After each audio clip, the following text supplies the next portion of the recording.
Em maio de 1945, com a guerra na Europa quase no fim, 6 protótipos de um novo tanque britânico chegaram ao continente, tarde demais para o combate, mas mostrando o que poderia ter sido. Esse era o Centurion, rápido, poderoso, bem blindado e confiável, tudo o que os blindados britânicos queriam desde 1939. Ele seria um dos tanques mais bem-sucedidos do pós-guerra, mas para os soldados da Segunda Guerra Mundial, chegou algumas semanas tarde demais. Na guerra, os tripulantes de tanques britânicos lidaram com máquinas apressadas, pouco armadas e pouco confiáveis mecanicamente. Muitas vezes eles enfrentaram panteras e tigres alemães com veículos inadequados. O Centurião poderia ter mudado isso. Por que a Grã-Bretanha levou tanto tempo para criar um tanque eficiente?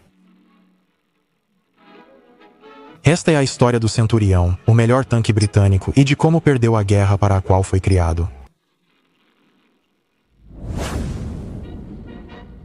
A Grã-Bretanha pode ter inventado o tanque na Primeira Guerra Mundial, mas quando a próxima Grande Guerra começou, ela já estava muito atrás. O problema começou nos anos entre guerras.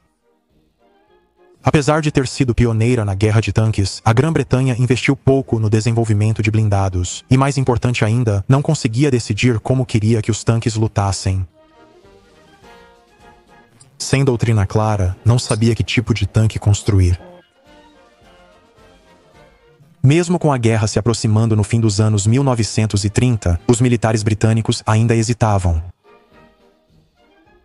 Em 1936, aproximaram-se de uma abordagem unificada ao decidir construir 3 tipos: tanques leves, de infantaria e cruzadores. Tanques estatais como o Vickers Mark VI eram fracos demais para parar qualquer coisa mais pesada do que uma motocicleta. Tanques como o Matilda foram feitos para a guerra de trincheiras, mas a Segunda Guerra Mundial não teve esse tipo de combate. Eram mais avançados, rápidos, móveis e feitos para explorar brechas, como os tanques de batalha atuais. Na prática, nenhum dos 3 funcionou como esperado. O cruzador Covenanter era um pesadelo mecânico, sempre superaquecia. E não era só sobre blindagem ou mobilidade. Os primeiros canhões de tanques britânicos disparavam projéteis perfurantes, mas não explosivos. Isso permitia enfrentar tanques inimigos, mas eram quase inúteis contra infantaria ou artilharia. O norte da África foi palco dos maiores desafios e fracassos dos tanques britânicos. As vitórias iniciais sobre os italianos trouxeram esperança. A blindagem dupla da Matilda resistiu bem, e os tanques cruzadores se destacaram na guerra móvel no deserto. A chegada do corpo africano alemão logo revelou as fraquezas britânicas. Canhões de 88 mm perfuravam as blindagens mais resistentes. Tanques cruzadores foram destruídos em ataques imprudentes contra canhões anti-tanque, frequentemente sem apoio de infantaria. Além disso, os canhões britânicos de 2 libras não disparavam projéteis explosivos, ficando indefesos contra alvos desprotegidos e equipes de canhões. Atirar em movimento, como previa a doutrina britânica, era muito impreciso. Os tanques alemães, embora não fossem drasticamente superiores, tinham óticas melhores, layouts mais inteligentes e eram mais fáceis de atualizar. Em 1942, os Panzers usavam canhões longos de 50 mm e 75 mm. O Crusader recebeu um canhão de 6 libras, reduzindo a tripulação da torre e sem resolver problemas de confiabilidade. A urgência da guerra levava à produção apressada de projetos defeituosos, que continuavam em uso mesmo obsoletos. Ficou claro em 1943 que a Grã-Bretanha precisava de um novo começo. Após problemas com seus projetos, a Grã-Bretanha usou tanques americanos, primeiro o M3 Grant, depois o M4 Sherman. Seus canhões de 75 mm podiam enfrentar tanto tanques quanto posições entrincheiradas, algo que os tanques britânicos consistentemente não conseguiam fazer.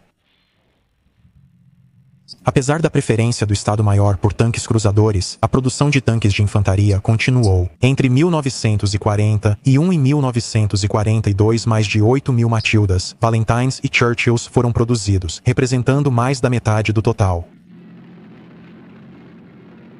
O Churchill, mesmo obsoleto, foi útil no terreno difícil da Tunísia e serviu até o fim da guerra.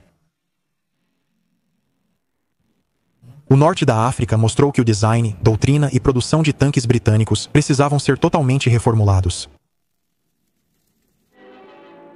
O design dos tanques britânicos atrasava, mas a artilharia era diferente.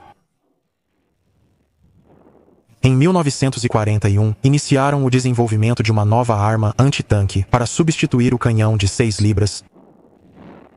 O resultado foi o 17 libras, um canhão de 3 polegadas que perfurava as blindagens alemãs mais espessas nas distâncias comuns de combate. Implantado às pressas na Tunísia em 1943, foi a resposta britânica ao tanque Tiger. Mas havia um problema. Ele era grande demais para qualquer tanque britânico. O Ministério da Guerra pediu que um novo tanque fosse construído em torno dele. Isso levou ao A-30 Challenger, um Cromwell alongado com uma torre enorme. Para instalar o canhão pesado, foi necessário reduzir a blindagem, deixando-o mais vulnerável que o tanque original. Atrasos prejudicaram o desenvolvimento, e ele perdeu o dia D. Felizmente, os engenheiros britânicos encontraram outra solução, encaixando o canhão de 17 libras em um Sherman americano. Foi um ajuste apertado, mas funcionou. O Sherman Firefly foi a modificação de tanque britânica mais marcante da guerra. O Firefly deu às tropas britânicas poder de fogo contra Panthers e Tigers. Mas nunca havia Fireflies suficientes para todos, e por ser baseado no Sherman, ainda faltava proteção. Em 1943, os projetistas britânicos avançaram com uma resposta melhor, o A-34 Comet. Sucessor avançado do Cromwell, vinha com um novo canhão alta velocidade de 77 mm mais curto e compacto, com desempenho igual ao 17 Pounder, porém mais adequado para tanques. Ele podia enfrentar o Panther de igual para igual, tanto em poder de fogo quanto em mobilidade. O desenvolvimento levou tempo, e como tantos outros projetos britânicos, o Comet chegou tarde, entrando em ação apenas nos últimos meses da guerra. Mas ele preparou o terreno para o que viria a seguir, o Centurion. Em 1944, o projeto de tanques britânico finalmente havia amadurecido. O departamento de design de tanques havia se tornado uma força séria, e pela primeira vez na guerra, a Grã-Bretanha parou de produzir modelos ultrapassados apenas para manter os números. A produção focou em 3 modelos: Cromwells, Comets e Churchills. O número de fabricantes caiu de 27 para 11, em parte devido às constantes importações dos Shermans americanos. 8.000 chegaram apenas em 1944 e 1945. A fabricação também melhorou. A Grã-Bretanha trocou cascos e torres rebitados por soldados, criando tanques mais leves, fortes e confiáveis. Os dias de pesadelos mecânicos como o Covenanter ficaram para trás. Cromwell e Comet trouxeram um novo padrão, modernos, móveis e mais preparados para o combate. As derrotas no norte da África forçaram uma reavaliação interna. Engenheiros britânicos receberam a missão de criar um novo tanque que unisse velocidade, poder de fogo e proteção. Em 1943, exigiram um tanque capaz de resistir a um tiro alemão em 1988 e revidar mortalmente. Essa visão levaria à criação do Centurião. Em 1943, a diretoria britânica de design de tanques, liderada por Sir Claude Gibb, foi encarregada de criar o tanque cruzador pesado A-40, e projetos anteriores tiveram baixo desempenho, e com o canhão alemão de 88 mm sendo mortal, o Ministério da Guerra revisou suas expectativas. O novo tanque precisava ser mais confiável, resistir a impactos de um canhão de 88 mm e oferecer melhor proteção contra minas. Inicialmente, as restrições de projeto limitavam o peso do tanque a 40 toneladas longas, em conformidade com as capacidades dos reboques de transporte e das pontes Bailey existentes. Ele também precisava estar de acordo com o gabarito ferroviário britânico, de preferência mantendo-se abaixo de 10 pés e 3 polegadas de largura.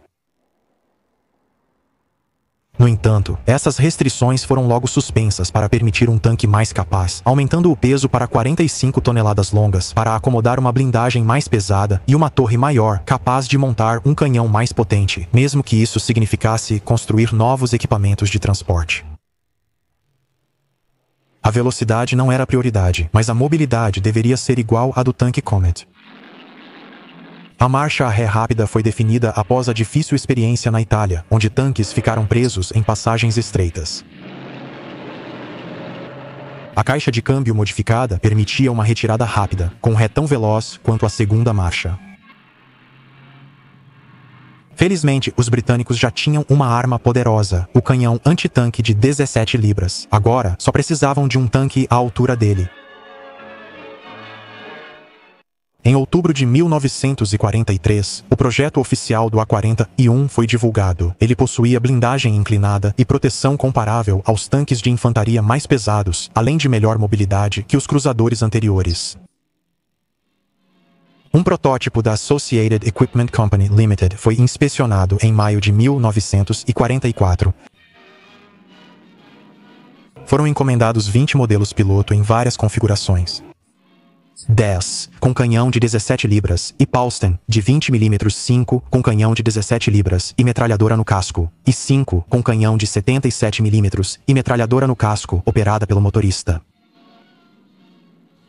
Em fevereiro de 1944, 24 protótipos foram encomendados das fábricas de Woolwich e Nottingham.